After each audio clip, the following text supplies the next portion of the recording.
আমরা বারে বারে কমিউনিস্ট যারা সেই কমিউনিস্টের আলোচনা করি। আপনারা শুনে বলেন যে কেন কমিউনিস্টের কথা আপনারা আলোচনা করবেন। আজকে আপনাদেরকে একটি ভিডিও দেখাতে চলেছি।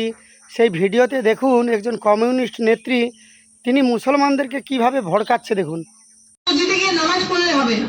তুমি যদি সচ্চা মুসলমান হও তাহলে তোমাকে মুসলিম রাষ্ট্র তৈরি করতে হবে। মুসলিম রাষ্ট্র নয়, ইসলামিক রাষ্ট্র। দেখলেন তো, চিন্তা ভাবনা করুন। দেখুন, ভারতবর্ষ দ্বিজাতি তত্ত্বের ভিত্তিতে এক হিন্দু এক মুসলমানকে কেন্দ্র করে ভারতবর্ষকে দ্বিখণ্ডিত করা হয়েছিল। মুসলমানরা ভারতবর্ষে হিন্দুদের সঙ্গে থাকতে পারবে না বলে তারা তাদের পৃথক বাসভূমি আর আদায় করে নিয়েছে।